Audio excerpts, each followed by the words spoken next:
It was a cold, dark morning in Chicago on December 4, 1916. The city lay quiet under the early winter sky, unaware of the storm about to break within the walls of a modest apartment on the city's west side. Inside, 21-year-old Fred Hampton, the charismatic and fearless deputy chairman of the Black Panther Party, slept unaware of the danger creeping toward him. Fred was no ordinary young man, he was a visionary, a leader, and a symbol of hope for countless individuals striving for justice, equality, and community empowerment. His energy, intelligence, and passion had already begun to inspire a generation, and his work was building bridges across neighborhoods, communities, and even races. But that morning, the peaceful quiet was shattered. Police officers stormed the apartment, executing a pre-dawn raid that would forever alter the course of history. Fred, incapacitated by drugs administered by an infiltrator working within his own ranks, was defenseless. What followed was a violent onslaught that claimed his life, silencing one of the most promising young voices of his era. The raid was not a random act of law enforcement, it was the result of careful planning by authorities, who viewed the Black Panther Party's mission of empowerment and community organization as a threat to the status quo. Fred Hampton's story is not only about tragedy, it is about the power of leadership, courage, and vision. Even in his short life, he demonstrated how one person, driven by a sense of justice and compassion, could mobilize communities, challenge systemic inequalities, and inspire others to stand for what is right. His death became a stark reminder of the lengths to which institutions would go to suppress those who dared to demand change, but it also cemented his legacy as a symbol of resistance, resilience, and hope. In this video, we will explore the life and work of Fred Hampton, tracing his journey from a determined young activist to a national figure whose ideas and actions shook the foundations of power. We will examine the Black Panther Party's community programs, their fight against systemic injustice, and the forces that sought to dismantle their efforts. Along the way, we will meet the people who influenced Hampton, the coalitions he built, and the movement he inspired, a movement that continues to resonate today. As we unfold this story, we invite you to reflect on the meaning of courage, leadership, and community. If you find Fred Hampton's life as compelling and inspiring as we do, please make sure to like this video, subscribe to our channel, and hit the notification bell. Your support helps us continue bringing untold stories to light, honoring the individuals whose voices shaped history, and exploring the lessons we can carry forward in our own lives. Stay with us as we dive into the remarkable life of Fred Hampton, the young man who dared to dream of a better world, and the enduring impact of his vision on the fight for justice and equality. As the sun had yet to rise over the Chicago skyline on that fateful December morning, a web of secrecy and betrayal was already in motion, one that would forever alter the course of history for the Black Panther Party and the communities it served. Fred Hampton, vibrant, determined, and brimming with the energy of a leader who had already accomplished more in 21 years than most could dream of in a lifetime, was blissfully unaware of the danger looming over him. He had spent the previous years tirelessly building coalitions, inspiring youth, organizing community programs, and advocating for justice, equality, and self-sufficiency within his community, always with the unwavering belief that collective action and solidarity could transform lives. Yet, outside the walls of his apartment, forces far more powerful than any individual were orchestrating a plan to dismantle everything he had worked for, not through debate or persuasion, but through manipulation, infiltration, and carefully concealed violence. At the heart of this operation was the Federal Bureau of Investigation, whose COINTELPRO initiative had been quietly observing, probing, and strategizing to neutralize the influence of the Black Panther Party, a movement that, despite its commitment to community service and self-defense, was perceived as a threat to the established order. COINTELPRO, a covert program aimed at surveilling and undermining organizations deemed subversive, had long been targeting leaders like Hampton, understanding that the strength of the Panthers lay not in their rhetoric alone, but in their ability to mobilize communities, unite marginalized groups, and articulate a vision of empowerment that resonated far beyond the city of Chicago. Among the tactics employed was the placement of informants within the ranks of the Panthers, individuals who could access private meetings, observe internal operations, and ultimately betray the trust of those who had welcomed them as comrades. It was within this tense and precarious environment that William O'Neill, a young man from within Hampton's own sphere, became entwined with a government mission that would ultimately seal the fate of one of America's most promising young leaders. O'Neill's involvement was complex and layered. He was a man who had grown up in an era marked by shifting social currents, where opportunities for political engagement were both abundant and intimidating, and where navigating the expectations of family, community, and society could easily leave one adrift. Initially apolitical and uncertain of his place within the larger movements that were transforming the nation, O'Neill's entry into the Black Panther Party was unremarkable to him, a decision that seemed at first like joining a social organization rather than becoming part of a movement that was at the forefront of civil rights activism. Yet, as he gained the trust of Hampton and other Panther leaders, O'Neill became the unknowing linchpin in a federal strategy that sought to eliminate the very ideals and structures he had chosen to join. With meticulous care, he documented routines, shared plans, and provided detailed layouts of the Panther apartments, unwittingly giving authorities the information necessary to carry out a raid that would be remembered for its precision and brutality. The orchestration of the raid was a chilling demonstration of how institutional power can manipulate individual actions to devastating effect. Far from a spontaneous confrontation, it was the culmination of weeks, if not months, of preparation, surveillance, and psychological maneuvering, all designed to ensure that Hampton would be incapacitated at the moment of confrontation. On the night before the raid, O'Neill administered a sedative, rendering Hampton vulnerable and unable to respond to the violence that was imminent. The trust Hampton had placed in those around him, a trust that had always been at the core of his philosophy of community and solidarity, was exploited, turning the very relationships that had strengthened the Black Panther Party into conduits for its most devastating attack. When the police finally breached the apartment in the early hours, the raid unfolded with a calculated intensity. Every entry point, every position of the Panthers, and every potential reaction had been anticipated. A level of planning that underscored the lethal combination of human betrayal and institutional power. Despite the overwhelming circumstances, the story of Hampton and the raid is also a testament to the vibrancy and resilience of his vision. Even in the moments leading up to the attack, his dedication to the community, his work with multiracial coalitions, and his unwavering commitment to justice remained at the forefront of his actions and influence. The planning of the raid, the infiltration by O'Neill, and the orchestration by the FBI do not diminish the profound impact Hampton had on his peers, the children he nourished through community programs, and the broader movement for racial justice and empowerment.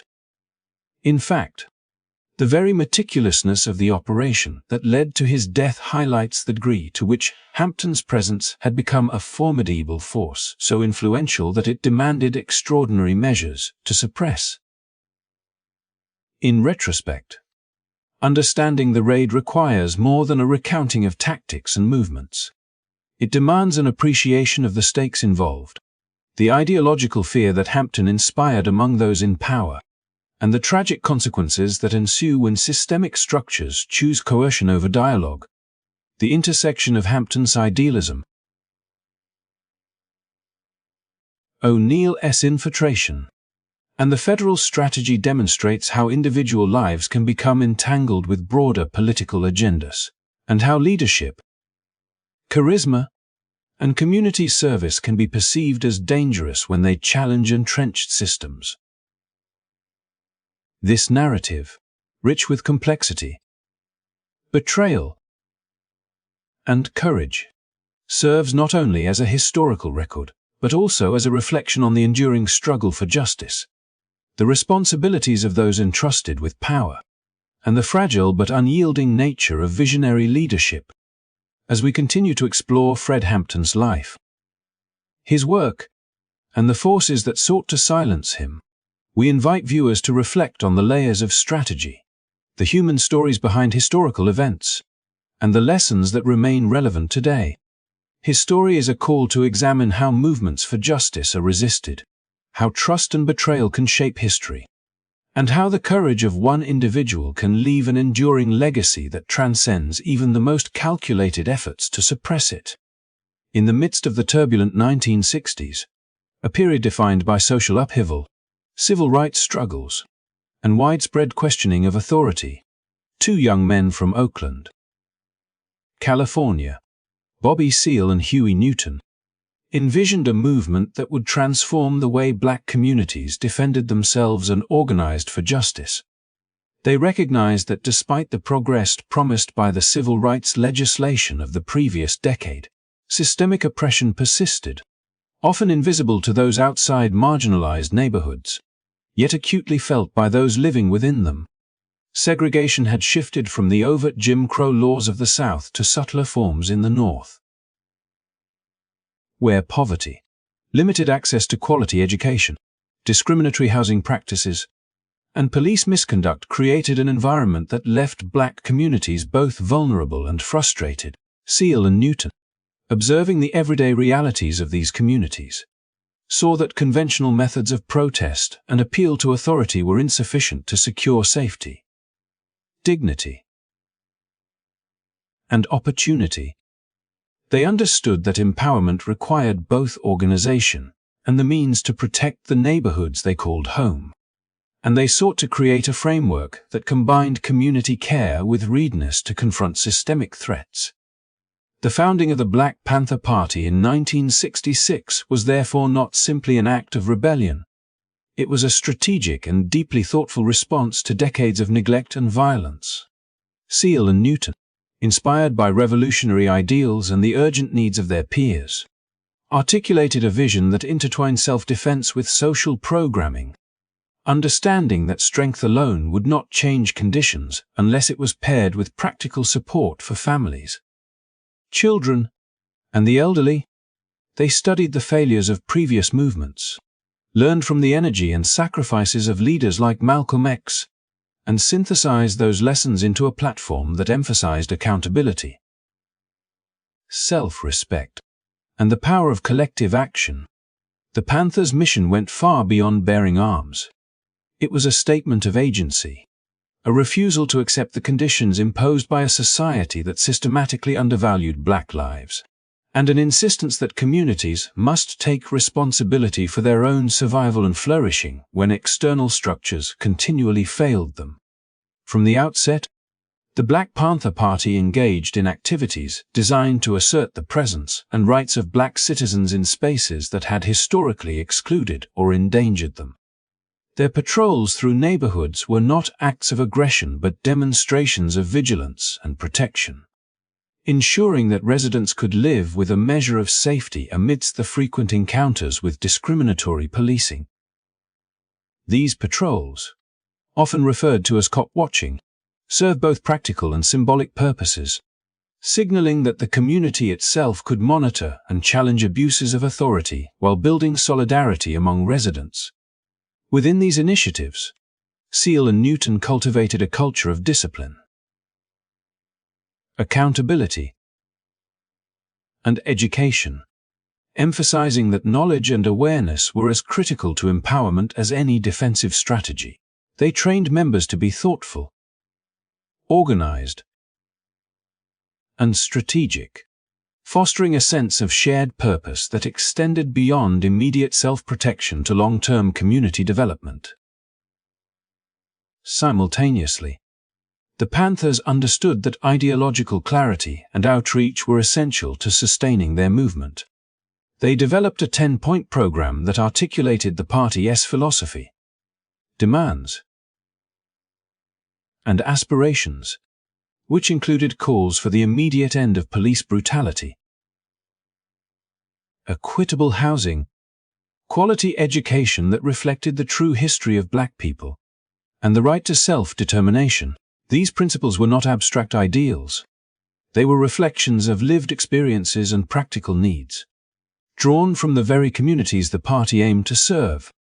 In linking revolutionary thought with concrete social action, Seale and Newton crafted an organization that could navigate both the political and the personal dimensions of liberation, connecting everyday survival with broader questions of justice and equality. Their approach was a radical departure from conventional activism of the time, blending social services with political education and empowerment, and demonstrating a sophisticated understanding of the interplay between systemic oppression and community resilience. As the Black Panther Party grew, it became a magnet for individuals seeking both protection and purpose. Young people, previously marginalized and voiceless, found in the Panthers a framework through which they could assert dignity, gain skills, and participate in shaping the world around them. Community programs such as free breakfast for children, health clinics, and educational workshops illustrated the party's commitment to holistic care, showing that empowerment was not solely about resistance to external threats, but also about nurturing strength, knowledge, and pride within the community itself. The organization's presence reshaped public perceptions, challenged institutional complacency, and inspired activists nationwide, signaling that grassroots initiatives could address both immediate needs and long-term social transformation. Yet, the emergence of the Black Panther Party was not without resistance. Its bold approach and increasing influence drew the attention of authorities who feared the combination of armed self-defense, political education, and community outreach, the very qualities that made the Panthers effective. Their organizational discipline, strategic thinking, and ability to inspire action also made them a target for surveillance, infiltration, and efforts to undermine their work. Despite this, the party's foundation in 1966 set the stage for a generation of activists who recognized that the struggle for justice required both courage and innovation, that communities could not rely solely on external institutions for protection or opportunity, and that meaningful change was achieved through a combination of practical support, education, and empowerment rooted in the lived experiences of those most affected by inequality. Through the lens of history, the creation of the Black Panther Party represents a pivotal moment in the fight for civil rights and social justice, illustrating how vision, leadership, and strategic organization can respond to systemic challenges. Seale and Newton's efforts in Oakland laid the groundwork for a movement that blended self-defense with community service, inspired solidarity across racial and geographic lines, and provided a model for how grassroots action could confront entrenched power structures while fostering hope, dignity, and empowerment among the most marginalized. Their legacy endures as a testament to the possibilities inherent in visionary leadership, the power of organized communities, and the enduring struggle to achieve equity in the face of persistent systemic oppression. Even after the formal dismantling of Jim Crow laws in the South, the promise of equality and justice remained largely unfulfilled for Black Americans, particularly those who had migrated to northern cities in search of opportunity and a better life. In these urban landscapes, the challenges they faced were insidious, embedded not in overt legislation but in the very structures of housing, employment, and law enforcement that governed daily life. Entire neighborhoods were subjected to discriminatory zoning and redlining practices, which confined black families to under-resourced areas where schools were overcrowded, public services were inadequate, and economic opportunities were scarce. The illusion of freedom was thus undermined by a reality in which systemic neglect perpetuated cycles of poverty and limited upward mobility, leaving communities frustrated and yearning for change. For many, the northern cities, though free from the formalized racial hierarchies of the South, were hardly bastions of equality, as the weight of historical oppression continued to press down invisibly but inexorably on their lives. One of the most pervasive and immediate forms of this continued inequality was the interaction between black communities and law enforcement. Police departments across northern cities were overwhelmingly white, often with little to no representation from the communities they were meant to serve and protect, which meant that encounters with officers were frequently fraught with suspicion, prejudice, and aggression. Reports of harassment, surveillance, and excessive use of force were common, creating an environment of fear and mistrust that shaped daily routines and social interactions. For young men in particular, the streets themselves became a battleground, where the mere act of walking or gathering could be met with intimidation or violence, reinforcing a sense of vulnerability and marginalization. It was within this context that the Black Panther Party emerged, recognizing that the legacy of slavery and centuries of systemic discrimination had not been eradicated by legislative change alone, and that communities needed to assert both their rights and their capacity for self-protection. The story of Black Americans in northern cities during this period is also one of resilience, ingenuity, and collective determination. Families and neighbors banded together to create informal networks of support, sharing resources, knowledge, and protection in the face of systemic neglect. Churches, civic organizations, and grassroots movements became centers of empowerment, where education, mentorship, and advocacy were intertwined with cultural pride and community identity. These networks laid the foundation for more organized movements, such as the Black Panther Party, which sought not only to confront police misconduct, but also to address deeper structural inequities that had kept generations of black families in cycles of poverty and marginalization. By combining self-defense with proactive community programs, the Panthers and similar organizations highlighted the interdependence of safety, education, and opportunity, demonstrating that empowerment required more than protest. It required the creation of tangible structures that could sustain communities in the face of persistent adversity. In examining the conditions of these northern urban centers, it becomes clear that the struggles faced by Black Americans were multifaceted, extending beyond individual encounters with injustice to encompass systemic patterns that shaped health, education, and economic potential. Segregation in housing, often reinforced by banks and real estate practices, limited access to jobs and investment, while underfunded schools and public services restricted pathways for advancement. At the same time, discriminatory policing compounded the stress and uncertainty of daily life, contributing to a climate where mistrust of authority became a survival mechanism rather than an ideological stance. Within this landscape, leaders like Fred Hampton emerged as essential figures, individuals who could articulate the frustrations and aspirations of their communities while organizing practical solutions that address both immediate and long-term needs.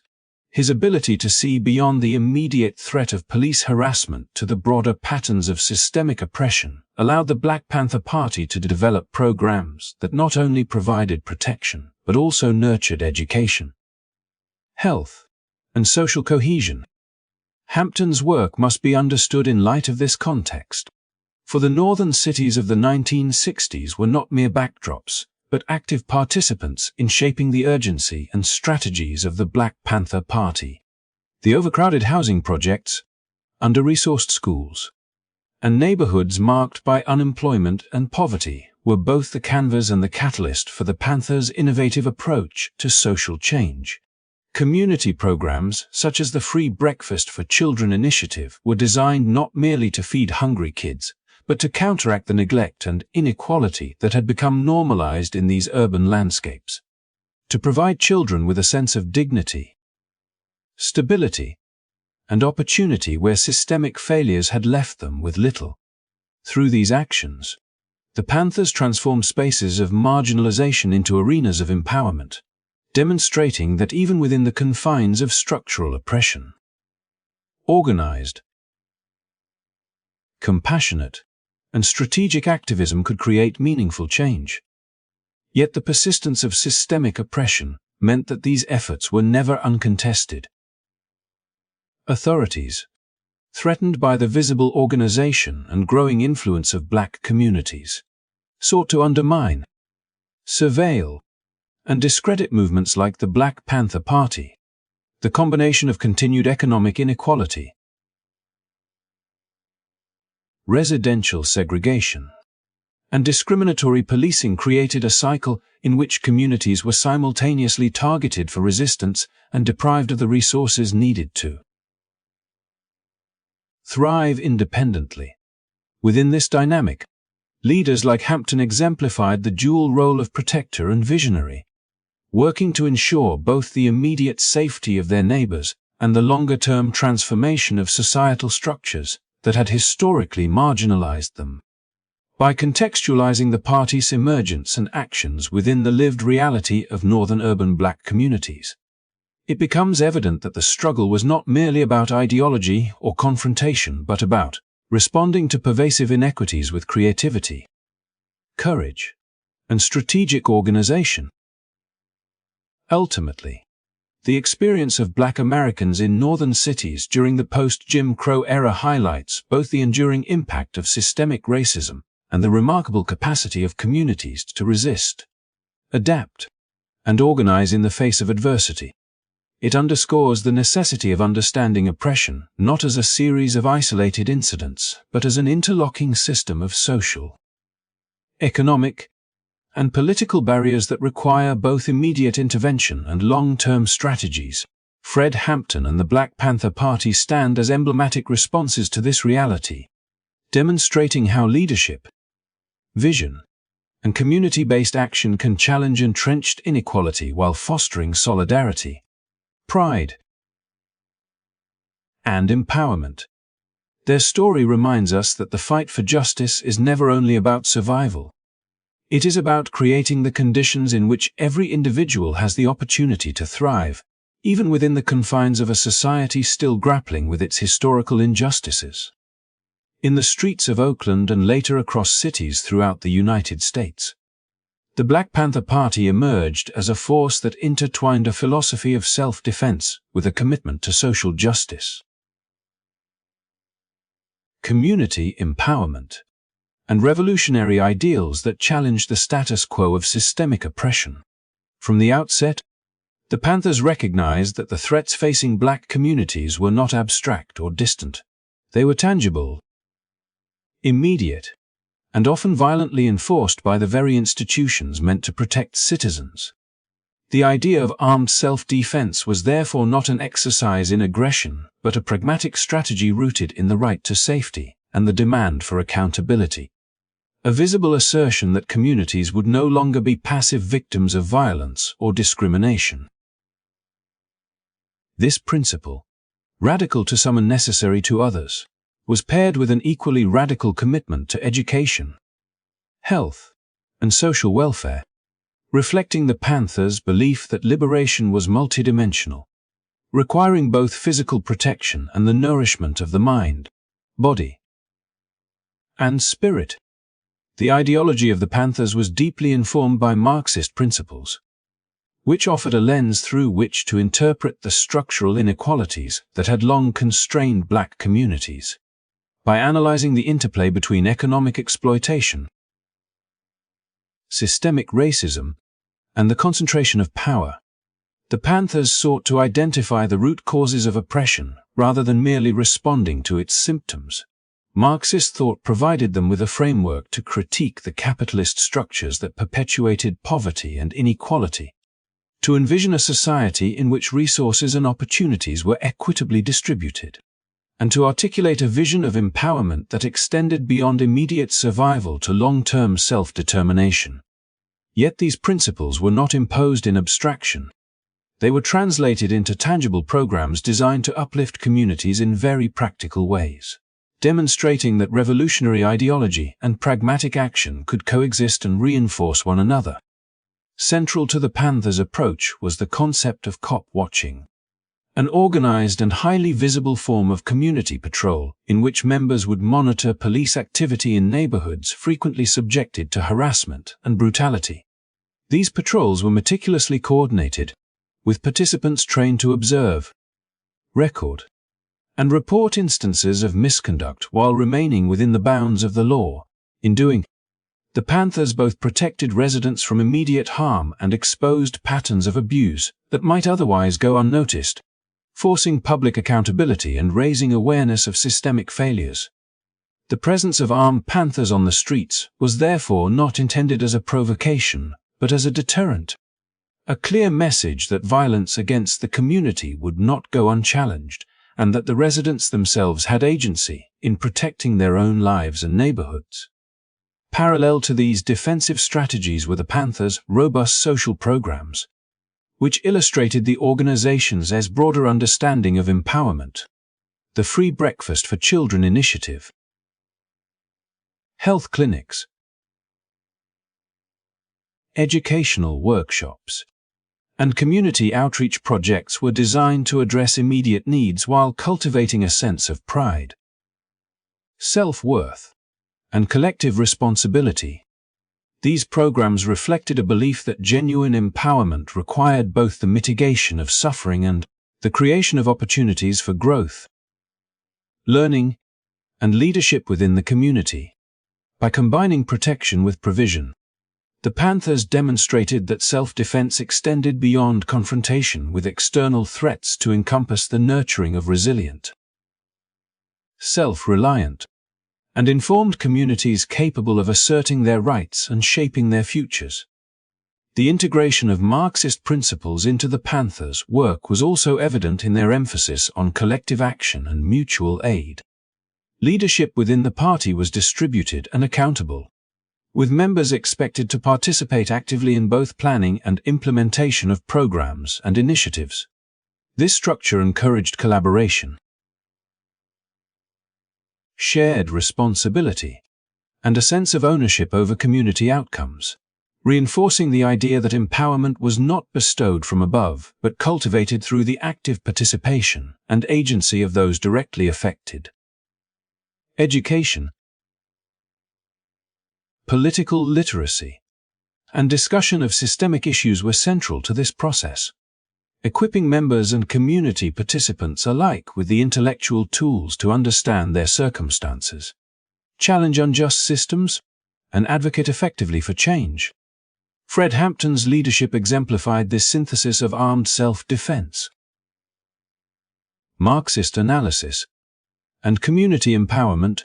His vision extended beyond Oakland, seeking to unite marginalized groups across racial and ethnic lines, forging coalitions that underscored the interconnectedness of struggles against oppression.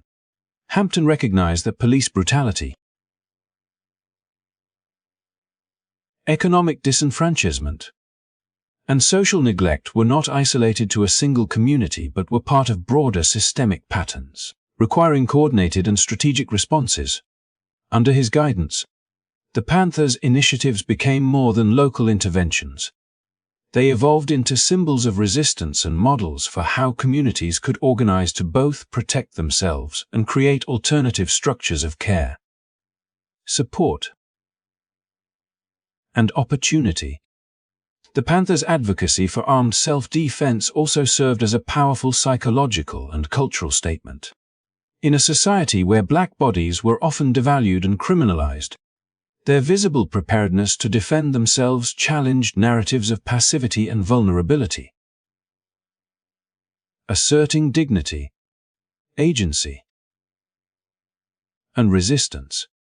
It forced broader society to confront the reality that systemic violence was met not with acquiescence but with organized and principled opposition. At the same time, the Panthers' disciplined approach, grounded in legal knowledge and ethical considerations, distinguished them from depictions of recklessness or lawlessness, emphasizing that their actions were calculated, responsible, and aligned with their larger mission of justice and equity. In weaving together armed self-defense, Marxist analysis, and community service, the Black Panther Party created a holistic approach to liberation that addressed both immediate threats and systemic injustices. Their work demonstrated that empowerment was multifaceted, requiring courage, strategy, education, and social support, and that transformative change depended on both confronting oppression directly and cultivating resilient, informed communities.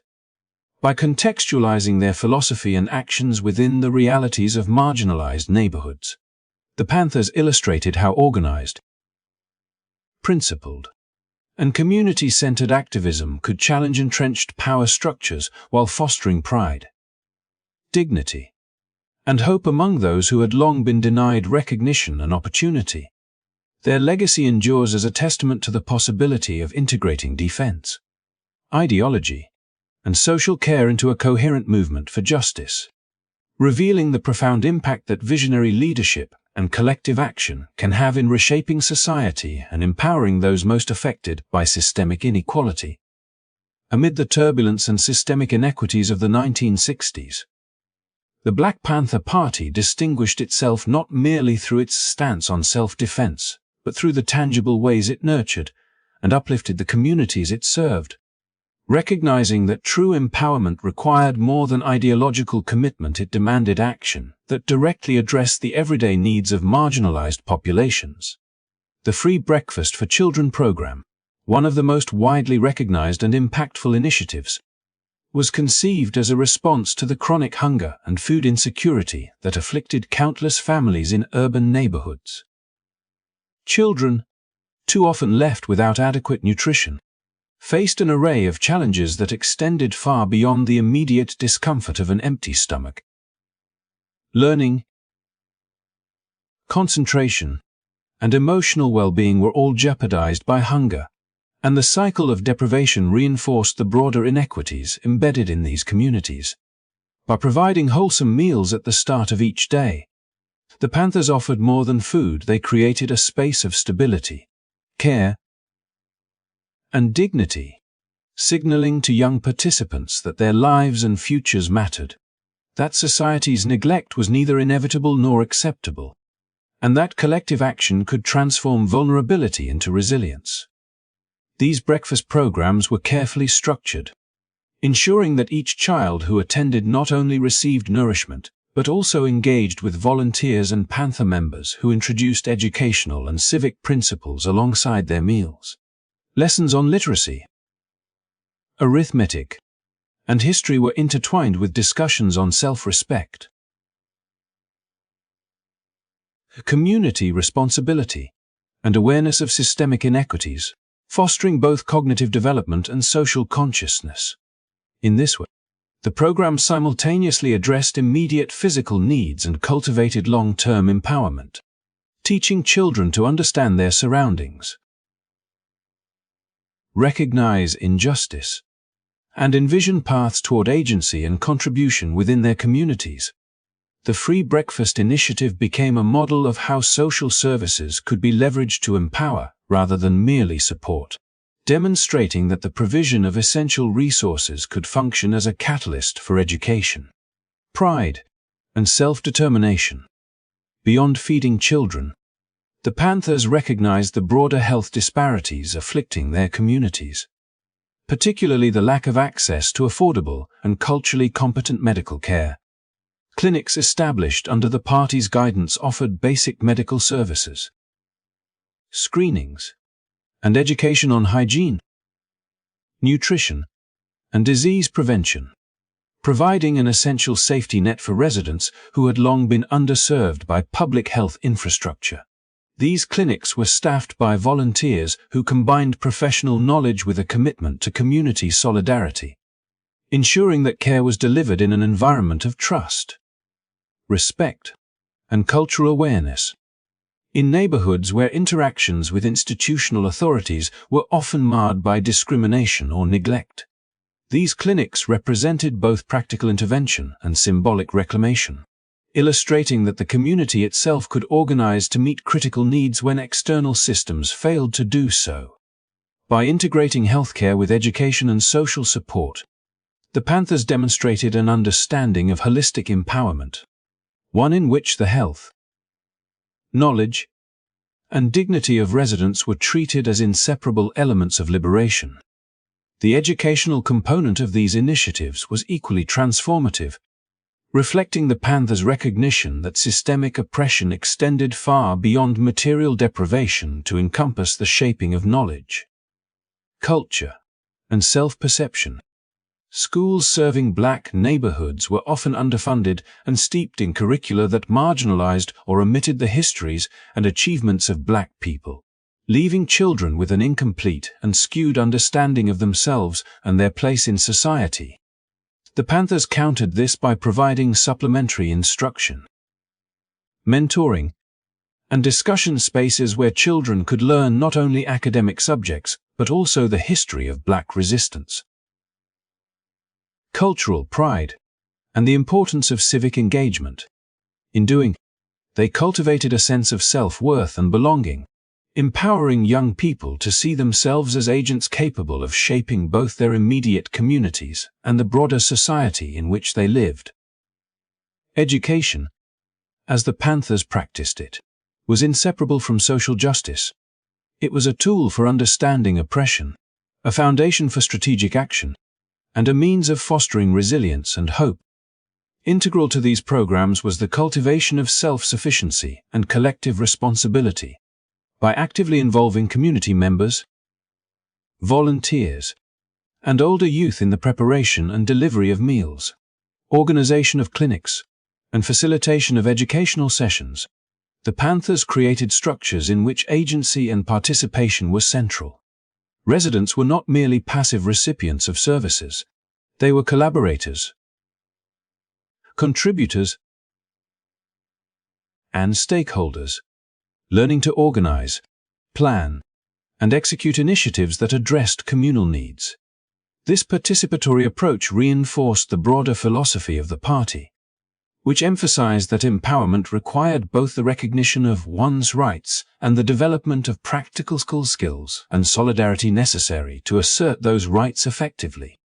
Through involvement in these programs, individuals gained not only immediate benefits such as food, healthcare, and education but also the knowledge, confidence, and networks required to sustain long-term social transformation. The impact of these initiatives was visible not only in individual lives but across neighborhoods, where a culture of mutual aid, vigilance, and pride began to flourish. Families experienced tangible relief from the day-to-day hardships of poverty. Children were better nourished and more confident, and community cohesion strengthened as residents worked together to support and protect one another. The Panthers' programs challenged dominant narratives that framed Black communities as dependent or helpless, demonstrating that with organization, vision, and solidarity, marginalized populations could exercise agency, provide for themselves, and assert dignity even in the face of systemic neglect. Moreover, these programs illustrated the interconnectedness of various dimensions of empowerment. Physical well-being, education, social engagement, and cultural pride were not isolated concerns but mutually reinforcing elements of a liberated community. Fred Hampton and other leaders amplified these efforts by connecting local initiatives to broader movements, demonstrating that community programs were not just charitable acts but strategic interventions that reinforced the Panthers' political and ideological objectives.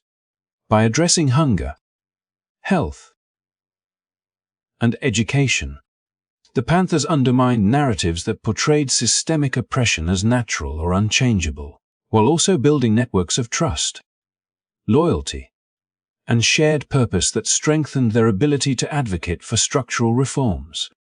Their work highlighted the possibility of transforming marginalized spaces into arenas of empowerment, where residents could simultaneously resist injustice, build capacity, and cultivate pride in their identity and collective potential. Through the free breakfast for children, health clinics, and accompanying educational initiatives, the Black Panther Party created a model of community-centered activism that integrated practical support with ideological clarity and long-term vision.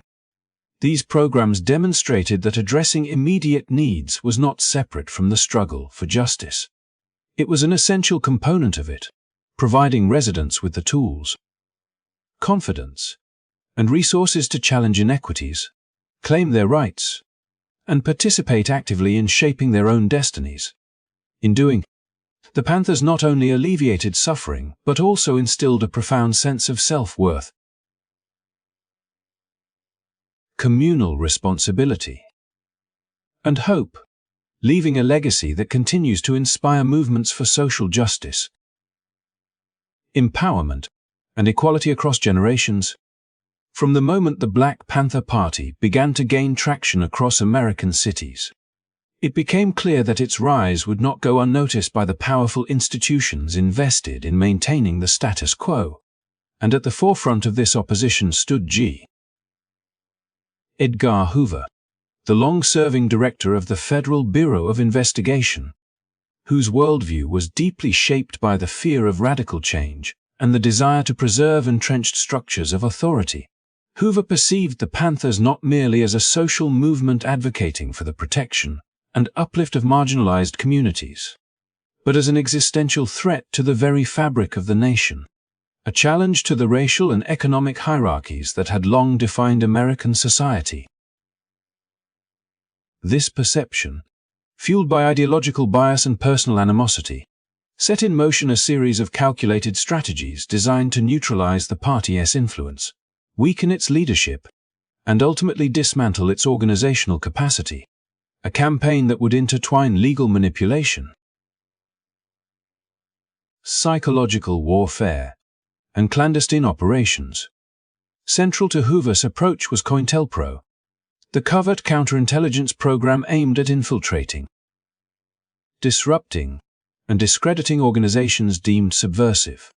Under this program, the FEB deployed a combination of tactics, ranging from surveillance and wiretapping to the use of informants and the creation of disinformation campaigns intended to sow distrust both within the party and between the Panthers and other community groups. The strategy was sophisticated and deeply insidious, targeting not only the structural integrity of the organization, but also the personal reputations and safety of its leaders. Individuals like William O'Neill, who would later play a pivotal role in the tragic death of Fred Hampton, were recruited or coerced into providing detailed intelligence on the Panthers' operations, meeting schedules, and even the layouts of safe spaces. This intelligence allowed the FB to anticipate and preempt actions by the party, effectively turning elements within the community against one another while maintaining the guise of legality and national security. The campaign against the Panthers was not limited to infiltration, extended to legal harassment, with false charges and trumped-up accusations leveled against members in an effort to disrupt their focus, drain their resources, and erode public support. Leaders were frequently arrested on questionable grounds, subjected to drawn-out trials, and often imprisoned, their absence creating gaps in organizational leadership and chilling activism in surrounding communities.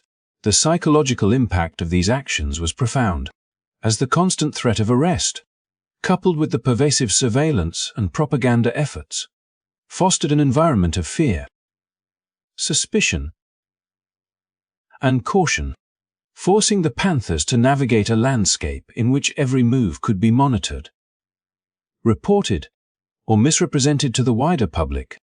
Propaganda became a critical tool in the FBI's arsenal, with media narratives shaped to depict the Panthers as violent, radical, and criminal, often ignoring or undermining the social programs and protective initiatives that the party had developed to serve the community. The free breakfast for children programs, health clinics, and educational workshops, which represented the Panthers' commitment to empowerment and community welfare, were reframed as subversive activities, feeding into public perceptions that the organizations was a threat rather than a source of support. Even internal communications and letters were intercepted and manipulated, fostering distrust among members and creating rifts that could be exploited to weaken cohesion. In these ways, Hoover and the FB demonstrated a chilling capacity to weaponize information and institutional power against citizens exercising their right to organize and advocate for justice. The targeting of Fred Hampton exemplifies the lethal precision with which these strategies could be executed. As a charismatic and visionary leader, Hampton represented the kind of unifying figure that could galvanize not only Black communities, but also broader coalitions seeking social equity. His efforts to forge alliances with Latino, Native American, and other marginalized groups through initiatives like the Rainbow Coalition were particularly alarming to Hoover, who feared that such unity could amplify the party's influence and challenge entrenched power structures on a scale that transcended local politics. In response, the FB intensified its effort, ensuring that informants were embedded close to Hampton, monitoring his movements and communications with meticulous detail. The intelligence gathered through this infiltration would ultimately facilitate the tragic raid that claimed his life, illustrating the deadly consequences of a systematic campaign that combined espionage, legal manipulation, and tactical coordination with local law enforcement. Beyond the immediate impact on individual leaders and activists, the broader effect of Hoover's campaign was to stifle political discourse and intimidate communities into silence. By presenting the Panthers as a violent and illegitimate organization, the FB shaped public opinion in ways that discouraged collaboration and participation, isolating activists from potential allies and undermining solidarity across racial and socio-economic lines. Communities that might have benefited from the Panthers' programs and advocacy were forced to navigate the tension between support for empowerment initiatives and fear of association with a movement portrayed as dangerous or criminal. This climate of repression highlights the ways in which institutional power can be leveraged not merely to punish wrongdoing, but to preemptively suppress challenges to systemic inequities, demonstrating a capacity for strategic control that extends far beyond conventional law enforcement.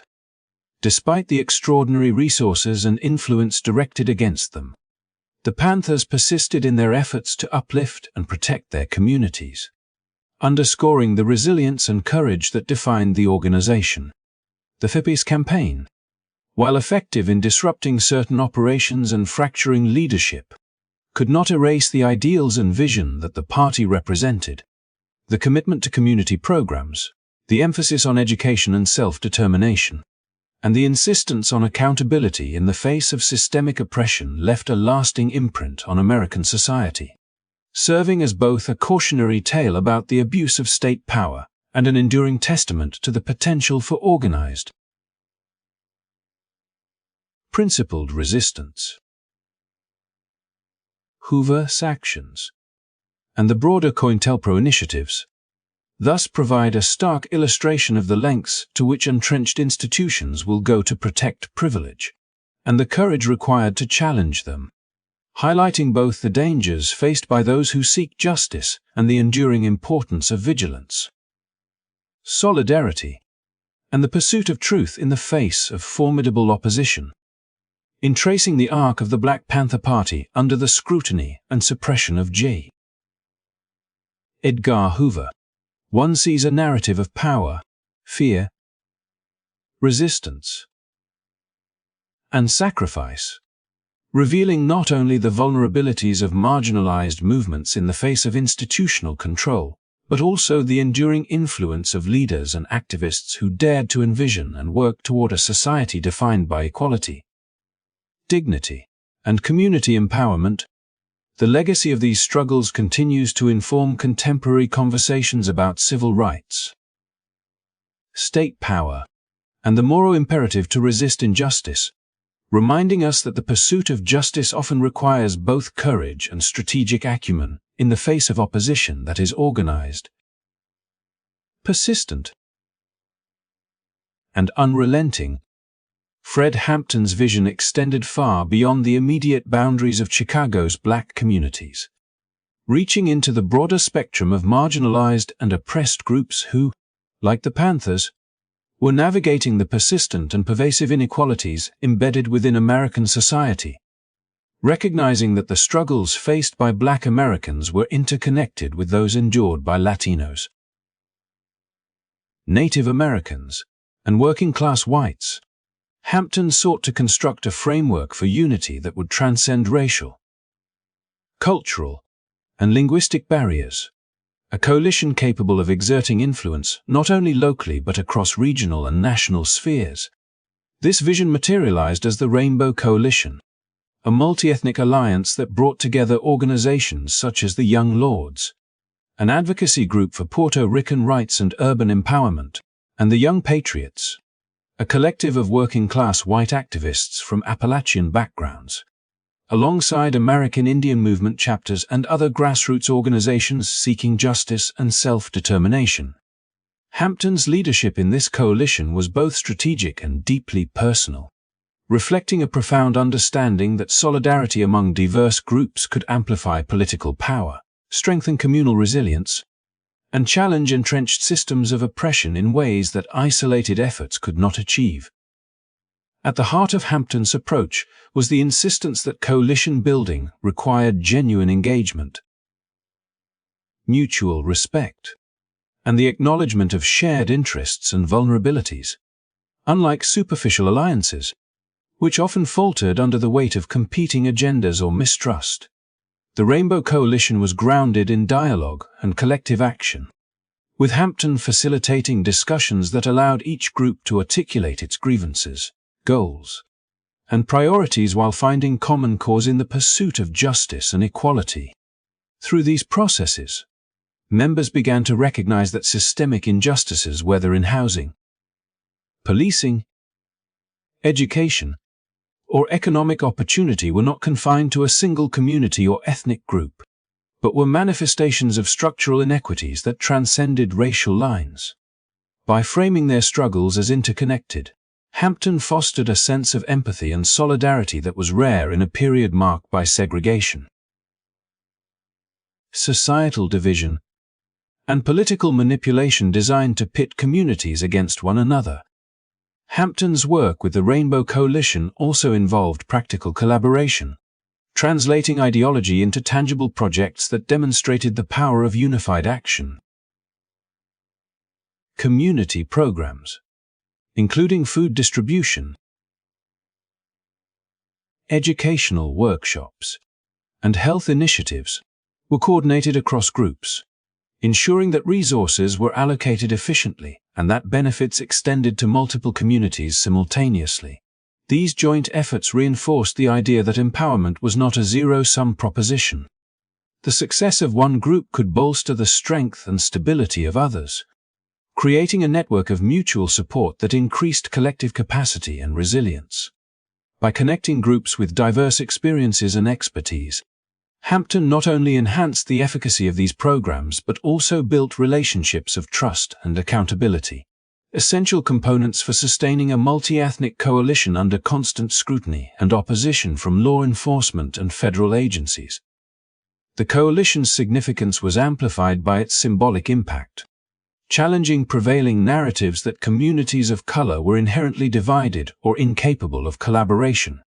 In a society structured around systemic segregation and reinforced by economic disparity, the visibility of the Rainbow Coalition represented a radical assertion that unity, strategic organization, and shared vision could transcend the barriers imposed by race, class, and geography. Hampton's ability to articulate a compelling narrative of interconnected struggle, coupled with his charisma and organizational acumen, allowed him to inspire confidence and commitment among coalition members, cultivating a sense of purpose that extended beyond immediate gains to encompass long-term social transformation. In this way, the Rainbow Coalition became both a practical tool for community empowerment and a powerful ideological statement, demonstrating the potential of multiracial solidarity to challenge entrenched hierarchies and reshape political discourse. The formation of the Rainbow Coalition also highlighted Hampton's emphasis on education as a foundation for activism. Coalition meetings often included discussions on history, policy, and strategy, encouraging participants to critically analyze systemic oppression and envision solutions that were informed by knowledge as well as lived experience. This educational component was crucial, as it equipped members with the analytical tools to understand the structural forces shaping their lives, identify leverage points for effective intervention, and communicate their objectives persuasively to both their constituents and the wider public. By combining action-oriented programming with intellectual engagement, Hampton ensured that the Rainbow Coalition was not merely reactive or symbolic but strategically oriented, capable of sustaining momentum, adapting to challenges, and articulating a vision for systemic change that resonated across communities. Hampton's leadership within the Rainbow Coalition also served as a model for navigating the delicate balance between autonomy and unity. Each participating group maintained its distinct identity, history, and cultural practices, yet committed to cooperative strategies that prioritized shared goals over parochial interests. This balance required continuous negotiation, empathetic leadership, and a willingness to mediate conflicts, qualities that Hampton demonstrated with remarkable skill, earning him the respect and loyalty of coalition members while reinforcing the broader principle that lasting alliances require both individual authenticity and collective responsibility. Through this model, Hampton provided a blueprint for organizing across difference, demonstrating that diverse communities could engage in coordinated action without erasing the unique contributions or identities of their members, a lesson that continues to resonate in contemporary social movements. Despite the threat posed by external forces, including relentless surveillance, infiltration, and harassment by federal and local authorities, the Rainbow Coalition maintained cohesion long enough to achieve measurable impact. From community programs to political advocacy, the alliance illustrated that systemic oppression, while formidable, was not insurmountable when communities combined resources, knowledge, and strategic vision. Hampton's efforts underscored the importance of inclusive leadership, demonstrating that the most effective movements for social change are those that harness the collective strength of diverse constituencies while honoring the dignity, culture, and agency of each participant. Ultimately, Fred Hampton's work in building the Rainbow Coalition exemplifies the transformative potential of multiracial solidarity. By fostering alliances among disparate communities, aligning goals around shared challenges, and translating principles into action, Hampton demonstrated that social justice movements can transcend divisions, amplify marginalized voices, and create durable structures of empowerment capable of challenging entrenched inequities. His vision, leadership, and the tangible successes of the Rainbow Coalition remain a testament to the enduring power of unity, collaboration, and principled activism in the pursuit of justice, equality, and societal transformation. The night of December 4, 1916, marked a tragic turning point not only for the life of Fred Hampton, but also for the trajectory of the Black Panther Party, as the coordinated raid that took him from the world represented the culmination of a relentless campaign by the FBI and local authorities to dismantle a movement they perceived as a threat to the existing social and political order. A campaign that relied on surveillance, infiltration, and manipulation to neutralize leaders, undermine trust within the organization, and suppress the party's message of empowerment. Hampton's assassination was not a random act of violence. It was the tragic endpoint of a meticulously orchestrated strategy aimed at destabilizing the Panther leadership, weakening community programs, and eroding the morale of activists who had dedicated themselves to principles of justice, equality, and social responsibility. The psychological and operational impact of his death reverberated immediately through the organization, leaving a vacuum of leadership that could not easily be filled, and instilling fear among members who recognized that the government's reach extended into their homes, meeting places, and even the private spaces where they had sought to plan, educate, and nurture their communities.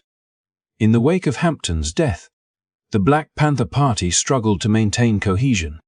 Leaders were arrested, harassed, or coursed, and the momentum that had been built around community programs, public advocacy, and political engagement was severely disrupted. The FBS COINTELPRO tactics had succeeded in instilling mistrust and suspicion, as informants and agents provocateurs sowed division from within, creating fractures that made it increasingly difficult to coordinate initiatives or maintain a unified message. Despite the resilience and dedication of remaining members, the cumulative effect of targeted repression, public defamation, and the strategic elimination of key figures gradually weakened the party's capacity to operate with the effectiveness and visibility it had once commanded. The decline of the Black Panther Party, while not instantaneous, became inevitable as the combination of external pressure, internal strain, and public perception challenges converged to stifle the organization's ability to sustain programs and mobilize communities at the scale that Hampton had envisioned. Yet even as the party's operational strength waned, the ideological imprint of Fred Hampton and the Black Panther Party endured, leaving behind a legacy of strategic activism, community-centered initiatives, and a model of leadership rooted in empowerment, education, and coalition building. Hampton's vision of multiracial solidarity, exemplified through the Rainbow Coalition, continued to inspire subsequent movements by demonstrating the power of inclusive, organized, and principle-driven engagement across diverse communities, highlighting that social justice is most potent when grounded in collaboration and a shared commitment to equity. Programs that had been pioneered under Hampton's leadership, such as free breakfast initiatives, health clinics, and educational workshops, became enduring symbols of the capacity for grassroots organizations to address systemic inequalities, illustrating that effective social change does not solely depend on legislative victories, but also on practical interventions that improve daily life, foster self-sufficiency, and cultivate community pride. The moral and strategic lessons of Hampton's life and assassination extend beyond the immediate history of the Black Panther Party, offering insights into the complex dynamics between grassroots activism and entrenched power structures. His story underscores the vulnerabilities that arise when movements challenge deeply embedded social hierarchies and the lengths to which institutions may go to preserve existing systems, including the deployment of surveillance, misinformation, and coordinated efforts to neutralize leadership. At the same time, it highlights the enduring importance of visionary leadership, the cultivation of trust, and the pursuit of a comprehensive strategy that integrates advocacy, education, and direct service to communities, demonstrating that resilience in the face of systemic opposition requires both courage and organizational acumen. Moreover, Hampton's assassination serves as a sobering reminder of the human cost associated with challenging injustice and the fragility of movements in the face of targeted repression. Yet it also illuminates the enduring potential of ideas, principles, and organized community action to outlast individual losses. While his life was tragically cut short, the strategies he championed, particularly coalition building across racial and ethnic lines, the integration of community service with political advocacy, and the emphasis on education and empowerment remain instructive for contemporary activists seeking to navigate complex social landscapes. These principles illustrate that the death of a single leader, no matter how charismatic or effective, cannot entirely extinguish the vision or diminish the transformative potential of the ideas they championed. In reflecting on the decline of the Black Panther Party following Hampton's death, one can trace the ripple effects across both community dynamics and national discourse.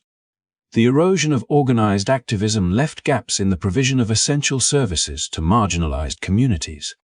Yet the visibility of Hampton's work inspired new generations to engage in social justice initiatives with an understanding of both the challenges and the strategies necessary to endure and succeed.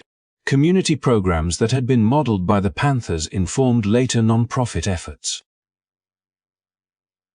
Grassroots coalitions and policy advocacy campaigns, illustrating that the principles of empowerment, education, and solidarity could be sustained even in the absence of the original organizational infrastructure. Fred Hampton's life and the circumstances of his assassination reveal a dual narrative, one of systemic oppression, coercive force, and institutional hostility, and another of resilience, visionary leadership, and enduring influence. While the FBI's suppression effectively curtailed the immediate political and operational power of the Black Panther Party, it could not erase the values, lessons, or example set by Hampton, whose vision of community empowerment, justice, and multiracial solidarity continues to resonate in contemporary discussions of civil rights, social equity, and the ethics of governance. The legacy of Hampton and the Panthers emphasizes that while organizations may rise and fall, the principles they embody and the inspiration they provide have the capacity to transcend temporal setbacks, encouraging new generations to envision and work towards societies defined by fairness, dignity, and collective responsibility. In the final analysis, Hampton's assassination and the subsequent suppression of the Black Panther Party offer a poignant reflection on the intersection of power, activism, and justice, demonstrating both the costs and the potential rewards of committed engagement with social inequities.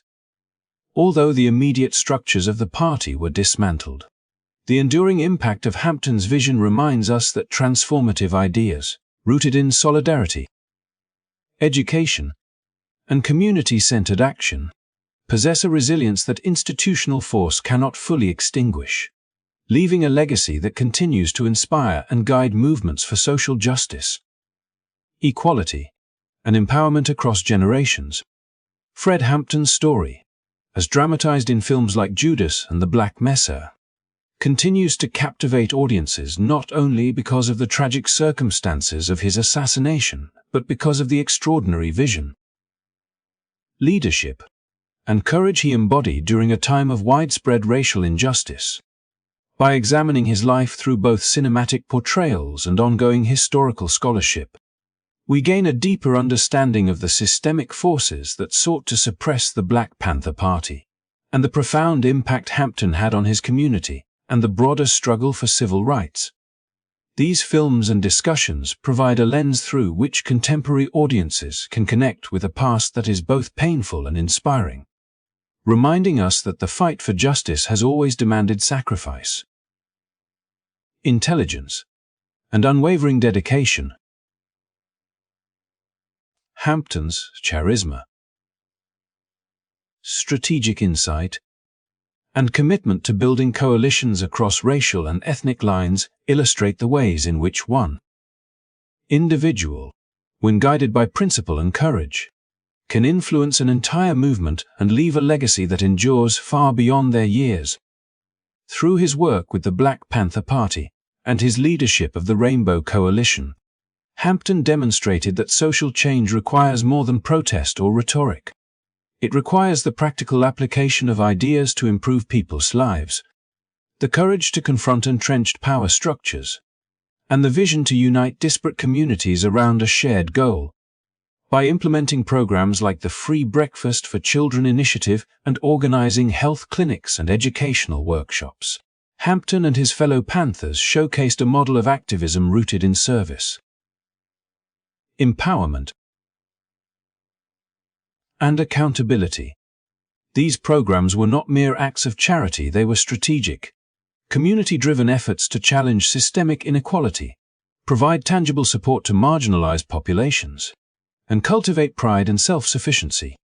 The Panthers' commitment to meeting immediate needs while simultaneously advocating for broader structural change illustrates a holistic approach to social justice, one that continues to inspire activists and community organizers today. Hampton's life and untimely death also serve as a stark reminder of the lengths to which powerful institutions will go to preserve the status quo and neutralize movements that threaten entrenched hierarchies. The Phibius Cointelper operations, the infiltration of the Black Panther Party, and the targeted assassination of Hampton reveal a systemic abuse of power designed to silence voices that challenge racial and economic oppression. Yet, rather than erasing his legacy, these oppressive actions underscore the resilience, bravery, and vision required to confront injustice, inspiring new generations to study, understand, and continue the work Hampton began. In examining the historical context of Hampton's struggle, we see that his fight was not isolated. It was part of a continuum of resistance against systemic racism, a struggle that continues in various forms to this day. By engaging with Hampton's story, audiences are encouraged to reflect not only on the injustices of the past, but also on the opportunities for advocacy and action in the present. His insistence on multiracial solidarity through the Rainbow Coalition highlights the importance of unity and coalition building in the pursuit of equity, demonstrating that transformative social movements are strengthened when they transcend divisions and prioritize shared goals. Hampton's ability to bring together diverse groups, while honoring the unique identities and struggles of each, offers a blueprint for contemporary efforts to address systemic inequality and foster lasting social change. It is a reminder that leadership is not solely about personal recognition or power, but about empowering communities, inspiring action, and leaving a framework for others to continue the work long after one's time has passed. The cultural resonance of Hampton's life also lies in its capacity to educate and challenge perceptions. Through films, documentaries, and scholarly discussions, audiences are prompted to confront uncomfortable truths about the history of law enforcement, systemic oppression, and the suppression of political dissent in America. These narratives encourage critical engagement, allowing viewers to contextualize Hampton's achievements and the challenges he faced within a broader historical and social framework. They emphasize the importance of learning from history, not only to honor the memory of those who struggled and sacrificed, but also to inform contemporary efforts to build more equitable and just communities. Fred Hampton's story is ultimately a testament to the enduring power of vision, courage, and principled activism. Even in the face of targeted violence and systemic suppression, the ideals he championed, community empowerment, education, solidarity, and justice, remain vibrant and influential. His life demonstrates that the impact of one dedicated individual can ripple across generations, shaping movements, inspiring activism, and compelling society to confront injustice. As we continue to reflect on Hampton's contributions, it is clear that his message extends beyond the specific context of the 1960s. It is a call to action for all who value equality, dignity, and the potential for collective empowerment. Thank you so much for watching this video and taking the time to learn about Fred Hampton, his life, and the principles he stood for. If you found this story compelling and meaningful, please make sure to hit the like button, subscribe to the channel, and leave a comment sharing your thoughts. Your engagement helps support this content and ensures that important stories like Hampton's continue to reach wider audiences. Let us honor his legacy by keeping the conversation alive and inspiring others to act for justice, solidarity, and positive change. Together, we can ensure that the lessons from Fred Hampton's life are remembered, discussed, and applied in our communities today.